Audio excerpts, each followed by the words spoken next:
Hey guys, bringing a new video, and today is the recap of, I think it's called the Big Brother Tour or something like that.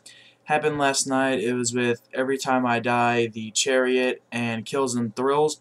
Let Live was supposed to be on there, but I guess they dropped off for whatever reason it was. It was an absolute crazy show. I'm sorry if I look or sound like shit. I am still recovering. I should probably go to the doctor. I may have some kind of trauma or something. I feel absolutely horrible. Um, a funny story. I shouldn't have even been at this show. Like I took off for work for today and tomorrow, and on the way there, my buddy who's supposed to be there, he sends me a message saying, they just put up on Facebook there's only 20, 30 tickets left, and I live over an hour away from the venue, so I am like not even halfway there, so I just fucking punch it. Like I am just basically going illegal, go to jail, speeding, and I get there like I want to say almost 3.5 hours early, and everyone's in there just hanging out, sound checking, and I don't even know if I was supposed to go in there, but I walked in there to the ticket dude, and I was like, hey, do I have to buy a ticket now, or do I pay for it when I come in the show, whatever? So because I drove over an hour to get here, and I heard about the minimum tickets, so I rushed and yada yada. And he kind of just looked at me and just kind of like in like a soft voice, he's like, "You don't have a ticket?" And I said, "No." And he goes, "Well, how many people's with you?" I said, "It's just gonna be another guy, just me and him." And he's like, "You sure that's it?" I said, "Yeah." And he goes, "What I'm going to do is I'm going to sell you this like it's a ticket, but I'll put you under the guest list spot. I guess I'm someone special, whatever." So he's like, I'll charge you the normal price. And so I paid, and I only had two 20s, and I was supposed to get back change. And so I gave him it, and he's like trying to find change, and he couldn't. I said, "You know what, dude, just keep it." And he's like, "You sure?" I said, "Yeah, just keep it. Use it for my minor fee or whatever." They just keep it, and just because I was like, I don't give a shit. I'm getting into the sold out show, so it's whatever. So I guess because I wasn't supposed to go in there, they escorted me out. Like that dude, he was like he was walking me out, making sure he got my name down. I have to show my ID when I come in, yada yada. And what's really fucking crazy is the fact that as he was escorting me out, there was another guy that walked up to him and said, "Hey, is there any tickets left?" And he goes, "No, it's sold out." So I was like, "Oh wow, like I am completely lucky right now." The fact that that just happened, it felt awesome. The fact that that I got in there when it was completely sold out, and it's really really cool. I don't think I'll ever experience anything like that again. So I got there so early. I was the second person in, which meant I was in the very front the whole time. And I'm very surprised that they did not take this show to one of our bigger venues. They put it in one of the smallest ones in St. Louis, and it was at the Firebird, and it was like incredible sound and everything. But I figured for a show like that where they sell out everywhere they go, that would have been a bigger place. But whatever. It was it was really cool. Kills and Thrills, I've never really heard of them. I mean, I've heard of them, but never really listened to them. And they were cool. I really liked what I heard. And it was kind of funny because, like, since I was up front, I was enjoying it, trying to see what they were all about and this and that. The guitar player and the vocalist, I guess he didn't like that. There were some people like moshing here and there, or whatever, and I guess just to have a good time, he wanted me to start a pit. So like he like comes up in the middle of playing, like he's like gets right in my face from playing, whatever, and just goes boof and like punches me right in the chest to knock me back. And I was like, all right, whatever. So I started hitting some kids, getting into it, this and that, and then I went back up front and it was a good time. I mean, haven't listened to them, but I enjoyed what they what they brought. I talked to them later, and they were really cool dudes. Um, Let Live, I said, wasn't on there, which sucks. The Chariot came up, and there was quite a few people there for the Chariot, as was I. That shit was ridiculous. That's when stage dives started really happening. It was pretty cool. Um, I got hit in the face with a guitar a couple times. I got hit in the face multiple times by people stage diving where they jumped and they just like kicked me in the head and like so I was really out of it here and there, and it was insane. The stage presence of the Chariot was just absolutely just amazing. It was really cool. Like I mean, most of the time, like their guitar player even at times would come up and just stage dive, like where like just crowd surf onto us, which means his guitar and everything hit me in the face again, and then like their vocalist, you know, he would just jump in the crowd and everything, and it was just cool. Josh, he's a really nice guy. And eventually, like, they started getting like really crazy. It was awesome. Like they started destroying their shit. Like there would be sometimes like after songs, I guess when they were taking a breather or whatever, like their drummer would just randomly just like Superman jump over like his drum set and just land where everyone else was and just like laid there for a minute to breathe, and then he'd go back, and it was just like what the hell. And then sometimes their main guitar player Steve, you know, the black dude, he would just like, I don't know, he would disappear at times. Like I don't know where the hell he'd be, but he would just disappear while playing.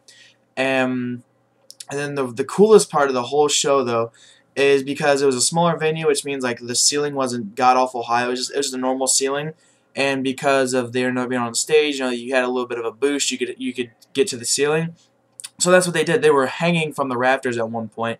Like Steve, I don't know how he did it, but he had his guitar on, and he pulled himself up to the rafters and was hanging upside down by his legs and was swinging like back and forth like a kind of like you'd see it like a zoo, like a monkey, and was swinging back and forth while jamming, and that was the coolest fucking thing ever.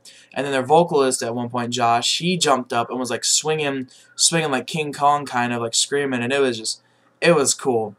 Like it was just really, really awesome. It was cool to see the crowd interaction and see like how appreciative they were, and just, you know, just the stage presence was just absolutely awesome. I loved it a lot, and they were all nice guys. I got to meet them later. Then it came time for Every Time I Die to go on, and things got even more crazier. It was awesome again being in the front. You know, all the stage dives, all the everything. You know, getting hit in the back, and you know, just it was awesome. I loved it a lot. Um, I can't really think of the set list. They played quite a bit of songs. They played some really old shit, and just like it was a good mixture of everything. I liked it a lot. Basically, Andy was in front of me the whole time playing. I love that because I love that dude. He's just awesome. Um, they just had such a good everything. I love Jordan. Him and his windmills he would do, or he would jam the whole time instead of headbanging. He would swing like his head back and forth so fast, where like it was like the wind thing, where like, you know, it'd blow your like lips everywhere. It was pretty cool.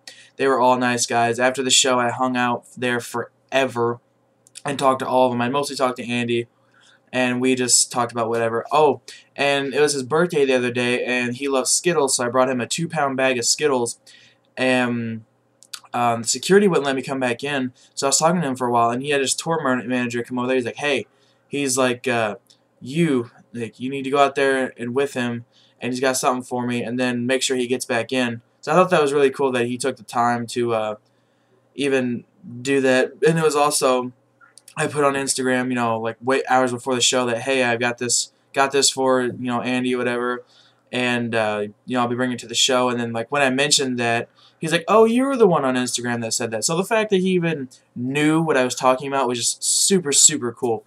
I met all the dudes. They were all nice. Met the dudes from the Chariot. They were nice. Like, it was weird because like seeing how crazy they were on stage, and then the fact that they were just like the nicest dudes ever. Like when I told them I got hit in the face by their other fill-in guitar player, they were just like, you know, you probably should, you know, find him and kick his ass. And I was like, no, that's fine, dude. And they were actually caring to know if I was alright by getting hit in the head for so many times. And they were all just really nice. It's kind of funny because, like, Jordan, during the New Black, during his solo, he hit a kid in the face with his guitar because, like, during the solo, like, the kid reached up and was, like, trying to grab his strings, and he just goes, whap, and, like, hits him in the head. And we were talking about it later. It was just so funny. But I guess I'll show off the merch that I got that night. It was pretty cool. Since I got there so early, I got one of the tour flyers. I got a couple of those for free. It was pretty cool. Looks like that. I got 2 of those. It was a cool poster. And I got this awesome bumper sticker. Like, you know how everyone has like the political ones of vote Obama 2012 or whatever, and this one right here says don't blame me, I voted for the Chariot. That's so cool. I like it a lot. And then Jordan, you know, he's got his clothing company or whatever, and he's an artist, and he's very, very good. and this I guess is one of his last shirts that he printed on blue tie-dye, and it was pretty cheap, so I picked it up, and it's this right here. I liked it. I like it a lot. Just really cool art, and also the art that on the flyer, he did that as well, so it shows you how good he is. And then this one I absolutely love because it basically represents me, and it is right here. It's a white one. There we go. It says shit happens, and then it says every time I die. I love that. That's one of the DVDs. I would have picked up more merch, but I needed to save money. I got 3 pictures that yesterday, so at the end, after this, I will put the pictures in there. They're pretty cool. There I got them with Jordan, Steven from the Chariot, and then of course Andy. But that is all I have for you. I just figured I'd do a recap. My body hurts to no end. Like, it's unbelievable. I have bruises literally everywhere. It hurts to move at all. My hand, like, it kind of looks like it almost looks like it's broken, but it's not, because it's just, you can see the bruises and how horrible it is. But my head, I have a never-ending migraine. I should probably get that checked out. Every part of my body hurts from getting hit, and it was awesome though. It was one of the best concerts or shows, anything I've ever been to. One of the coolest experiences. So if they ever come to anywhere near you, please check it out and get there early and order your tickets early, because I don't think anyone in this earth is ever going to get as lucky as I did. But that is all I have for you guys today. Thanks for watching.